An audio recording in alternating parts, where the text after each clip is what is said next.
There are plenty of countries that deal with water shortages in all kinds of ways. Mega projects, which include hundreds of miles of canals, complex plumbing systems, all of this costs a fortune. So almost always such projects are carried out where they can be finished, at least in theory.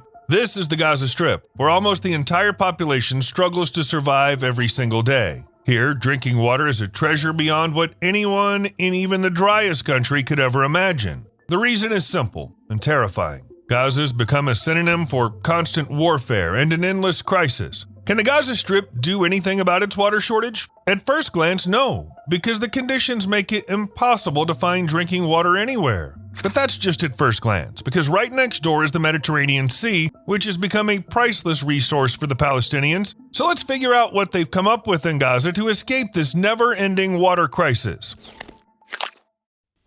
And let's begin with the climate. The climate in the Gaza Strip is far from perfect for any kind of living. It gets about 6 inches of rain per year, and to put it bluntly, the rainy season is limited to just 3 months: January, February, and March. From mid-spring to late autumn, you might as well forget about any decent amount of rain falling from the sky. Lakes and rivers could be sources of water, but there are no natural lakes in the Gaza Strip at all, and the only river system is Wadi Gaza.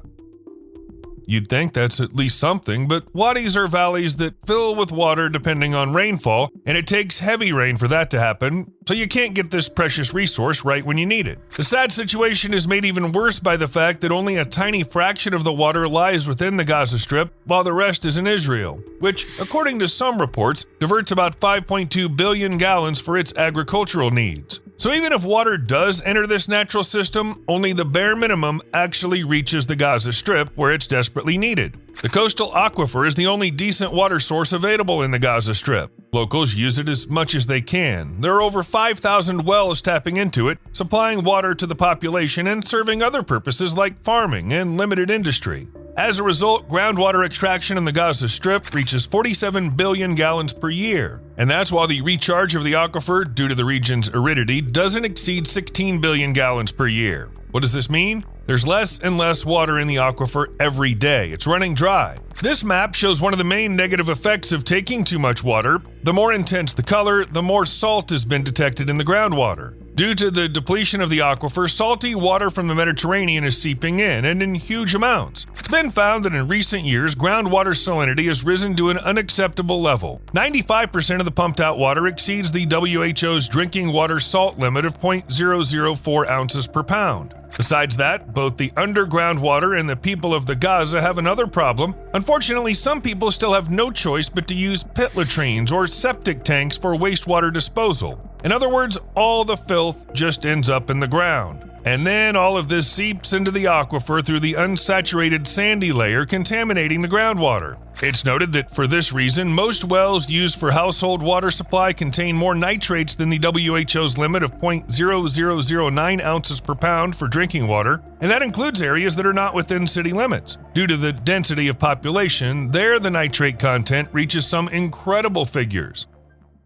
Hoping that private water traders are the solution to the problems, many Palestinians living in Gaza give them their money to get a chance at survival. Do we even need to mention that the local population doesn't have a high income? Private vendors don't care about that, they make money. So sometimes the water at their stalls can cost up to 30 times more than what comes from the tap. As a result, Palestinians often spend literally all their last savings just to get water. And it wouldn't be so bad if eventually people got something drinkable for a lot of money, but no. Private sellers most often get water the same way, through their own wells from underground. And there, well, you remember how polluted the water is, so 4/5 of all the water they get from private sellers is just not fit for drinking. Some people water their plants with this water, which feeds entire families. The plants die, and then Palestinian farmers wonder, what does this water do to the body then? The WHO answers, 50% of children in Gaza suffer from waterborne infections, so the water isn't just undrinkable, it can also damage health, leading to very sad outcomes.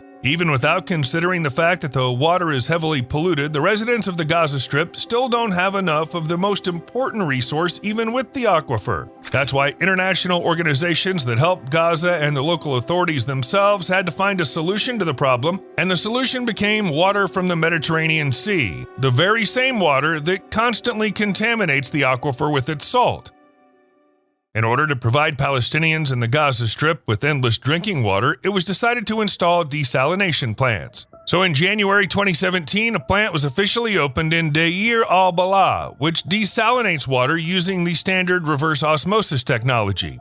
To put it simply, it's a process where salty water is forced through a special semi-permeable membrane under pressure, leaving all the salt on it. What comes out is a liquid that's gone from being undrinkable to something you can actually drink. The factory's goal is to serve the southern part of the Gaza Strip, which covers 64% of the total geographic area of the Strip and is home to 800,000 residents, 46% of the total population. The factory, built by UNICEF with support from the European Union, initially produced 1.6 million gallons of desalinated water a day, providing a vital drinking resource for 75,000 Palestinians, about 35,000 residents of Khan Yunis, and 40,000 in Rafah. However, there was a problem right away. In the Gaza Strip, there's a shortage not just of water, but also of electricity. The main energy source there is a single power station that runs on fossil fuels. Until 2013, it was regularly supplied from Egypt and Israel, but after that, for various reasons, imports from Egypt were stopped and Tel Aviv limited its supplies. As a result, the power station began operating at partial capacity. Then, in 2017, due to a number of other issues, electricity was turned off according to a schedule and people could use it for only a few hours a day. The total electricity demand in the Gaza Strip for round-the-clock supply to all residents in 2017 was 400 to 600 megawatts, but due to all the issues, there was no question of meeting the needs. The only station had a nominal capacity of 60 to 140 megawatts, but due to constant conflicts, it often didn't run at full capacity, plus the fuel supply was usually insufficient for its operation. 125 megawatts of power came through 10 transmission lines from Israel, and another 27 megawatts came from Egypt. At best, all of this provided around 300 megawatts, but as you remember, the required minimum is 400 megawatts. The conditions are awful. The desalination plant needs a constant supply of electricity, and power outages are highly undesirable because if there's no electricity at all, the plant simply won't run. So they had to build a plant that can still operate even with all these limitations. In the end, solar systems were installed on the roof of the station, generating up to 12% of the peak power needed by the plant, which is 1.2 megawatts. The plant was also equipped with energy-efficient and innovative desalination technology, which allows the pumps to operate at medium, not high, voltage. Yes, this was something else that needed to be sorted out for the plant to run. This was just the first phase. They planned to make the plant capable of producing 5.2 million gallons of water a day by 2020, so they still had a lot of improvements to make. After the second phase was completed in 2019, it turned out that the goal had not been reached. The output was 3.7 million gallons per day. However, this was enough to supply drinking water to 150,000 Palestinians living in the Gaza Strip. And all of this for just 20 million euros, not including the cost of keeping the station running. It's a small amount for organizations in other countries, but so useful for the people of the Gaza Strip. There are only 3 large desalination plants, which, until a certain point, provided about 15% of the drinking water needs for the 2.4 million people living in the Gaza Strip. This wasn't a cure-all compared to the crisis the Gaza Strip was facing. However, it still helped in the given situation, so desalination solution should not be underestimated. Desalination also helps in a not-so-obvious way. It makes water consumption more efficient. It sounds a bit strange, but let's explain. The thing is, the Palestinian Water Authority, together with UNICEF, ran a campaign aimed at showing that every resident of the Gaza Strip can trust desalinated water. And most importantly, they told people how to safely handle drinking water and keep it clean in home tanks. On top of that, UNICEF provided tips on how to avoid wasting water and explained why it's important to pay water bills. With the emergence of large desalination plants, many wealthy people from the Gaza Strip came up with the idea of making money off it through their small units. Yes, it's hard to say this is a clear advantage because profiting from people who are desperately in need of the basics is wrong. However, small private units can be a lifesaver when production at the main large plants drops or they're completely shut down. Remember we talked about how in the Gaza Strip there are problems with sewage water? It's polluting the aquifer, which is the main source of drinking water for the population and everything else that needs water. While the Gaza Strip is making progress in this area too. For example, in the early 2020s, a sewage treatment plant was launched in the town of Sewage. Construction was constantly delayed due to various reasons. For instance, it was necessary to consult with Israeli authorities about the location of the treatment facilities. However, after the first stone was laid in 2016, the construction was finished surprisingly quickly for the Gaza Strip in just 4 years. Since the construction finished, 11 communities with a population of 1 million people each have been able to properly manage their waste. But unreliable electricity supply is still a problem. Luckily, this doesn't affect the treatment plant because everything's been planned out. It has a biogas unit and a solar power plant that provide enough electricity for it to run. There's even a promise that in the future, the new treatment plant will generate more electricity than it consumes, which will be another positive development for the struggling Gaza Strip. Another wastewater treatment plant was built in the city of Yunis, where 430,000 Palestinians live, and the overwhelming majority of them really needed this solution. Wastewater from people's homes was collected in limited-capacity collection pools because most houses were never connected to a sewer system that could handle the city's needs. 30,000 septic tanks were used, and the partially treated wastewater was ultimately discharged into the sea, which obviously led to environmental problems. You can understand the city residents in this case. They had to pay $18 for septic waste removal. For many, that amount was just too much, and for those who could afford the cleaning, they had to give up things like food and clothes. A ray of hope shone on the city in 2015 when, with international help, the construction of a wastewater treatment plant began at a cost of $58 million.